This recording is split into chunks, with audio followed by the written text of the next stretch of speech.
Thank you so much. I have known Ralph Reed for over 3 decades. And I have been waiting for him to invite me for 30 years.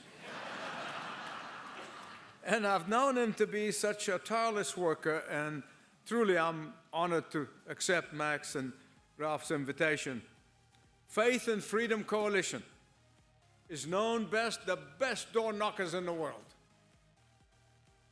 And I thank God for you. I thank God for your commitment. You are a truly dedicated bunch for the cause of faith and freedom in the political arena. The truth is this: faith and freedom go together. Without freedom, faith is stifled and squelched. Without faith, there can be no true freedom. Something the founders of this great nation understood in spades. Now, my time is limited, and I have to discipline myself not only for the time, but to stay with my notes, because I can wander off a little bit. And this is really something very difficult for preachers. If my politicians' friends have a hard time sticking to the time, just think about how I feel. And I know that most speeches will start with a joke, and then they wander all over the topic. But I won't, because I'm sticking to my notes. And I want to begin with a joke. I'm going to begin with a trivia. Trivia that has a powerful message to every one of us, particularly these wonderful candidates that are here tonight, and we've heard from so many of them. For example, do you know that a tiger will defeat a lion in battle very easily? And yet, 5 lions will defeat 5 tigers in the battle much easier. You say, how come? It's because the lions fight together as a team, but the tigers fight individually. And that is why when it comes to one-on-one, tigers are invincible, but when it comes to a team, the lions are invincible. So fight like lions. And I'm here tonight to plead with you, to beg you, humbly ask you, please, please, stay united. Communicate your message.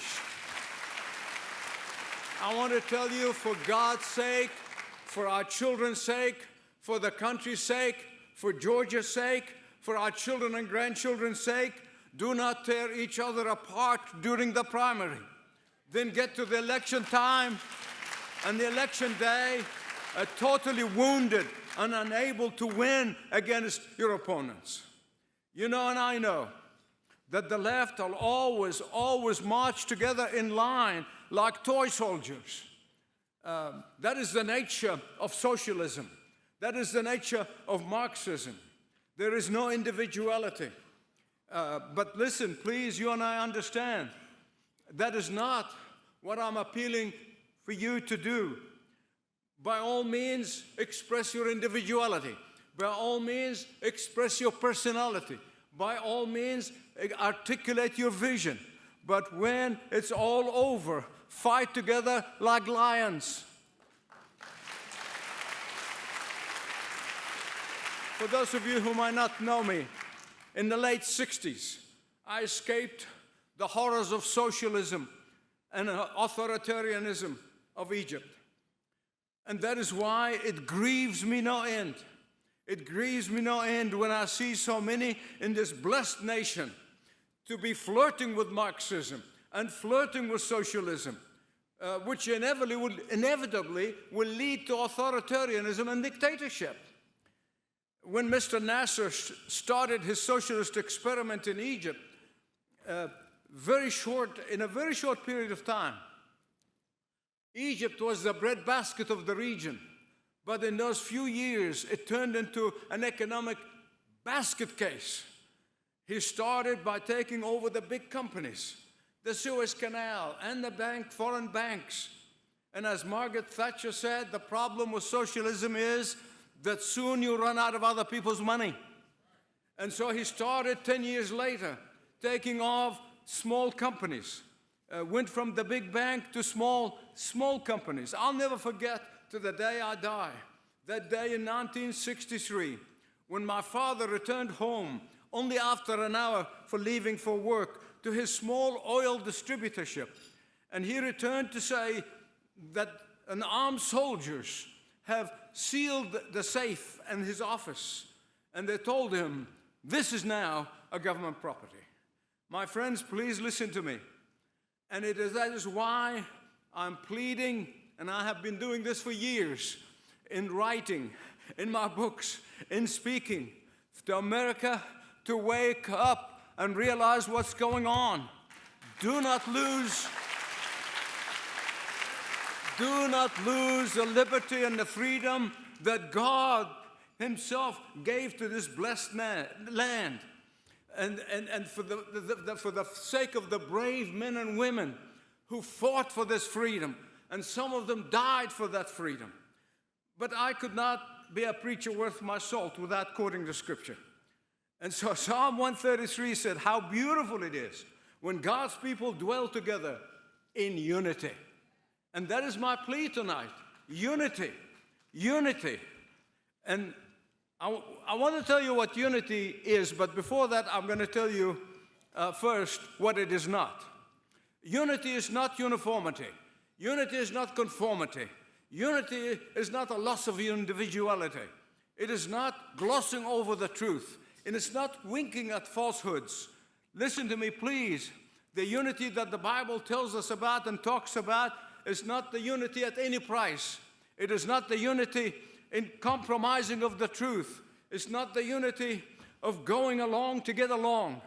But it is the biblical unity is the unity of purpose. And I just know in my bones that the majority of these wonderful candidates who spoke here tonight, the majority of them are united in purpose. I guarantee you that all of them, these wonderful candidates that we heard from tonight, they will probably agree on over 90% of the issues. Biblical unity is a unity of direction, unity of common commitment to the truth. And that is why the psalmist said, how good and pleasant it is when God's people unite together.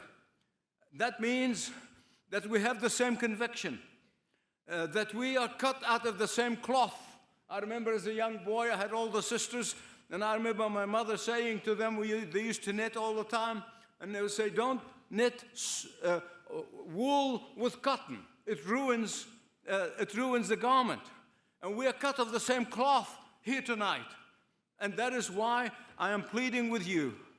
We are committed to the founders' principles. That is our unity. We're united in the founders' principles, namely that our freedom comes from God, not from the government. And please, somebody inform Senator Warner of Virginia that our liberty comes from God, not from the government. And our freedom fosters faith, and faith produces freedom. That we seek to encourage, to empower, to motivate, to uplift free enterprise and hard work. We are to lift people up, not destroy their God-given talent. We given the privilege to encourage, motivate young people to stand up. And as I tweeted literally within minutes of Charlie's death, that may God hear our prayers and raise 1 million Charlie Kirks.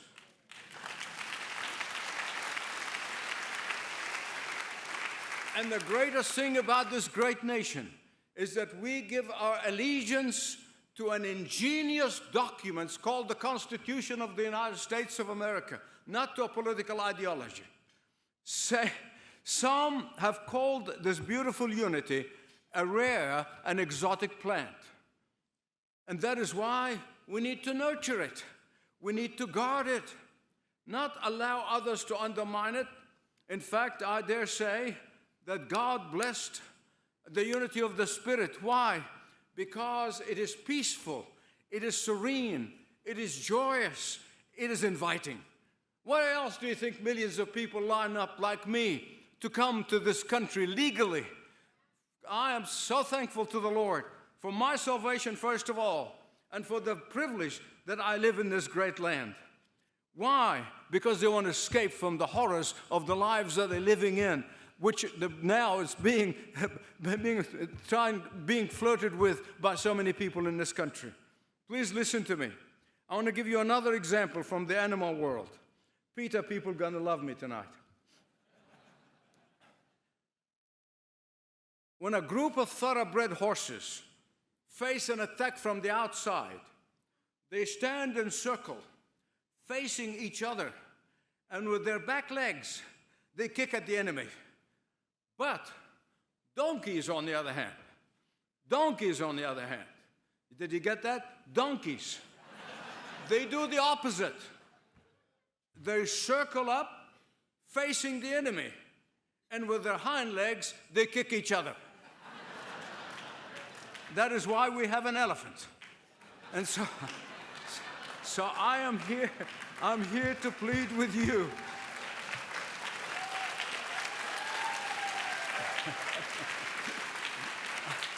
I am here to plead with you. Learn from the thoroughbred horses. Don't get busy tearing each other up.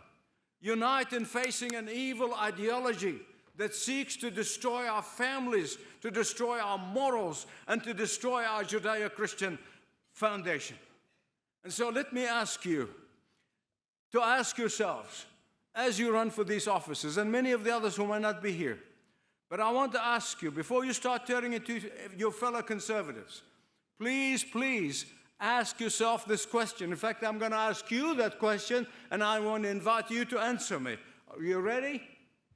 Do you want to go back to the ideology of the destruction of the family? No. Do you want to go back to the ramming down at our children's throats, this horrors of transgenderism and gender fluidity?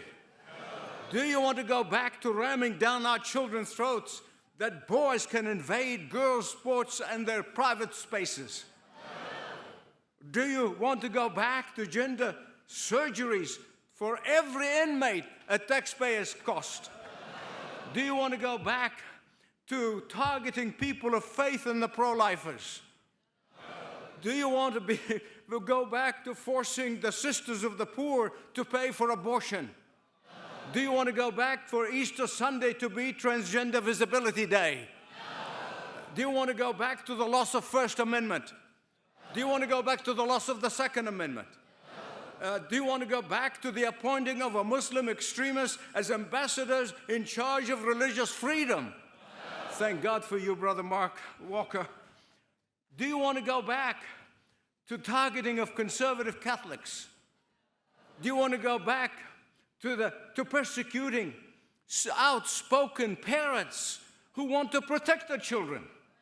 Do you want to go back to government who wants to take our children and call them their children and not the parents? Do you want to go back to the days of incompetent people who occupy sensitive positions because of diversity, equity, and inclusion? I would be insulted if somebody chose me for a job because of the color of my skin. And if no is your answer, then let's go and make Georgia great again. God bless.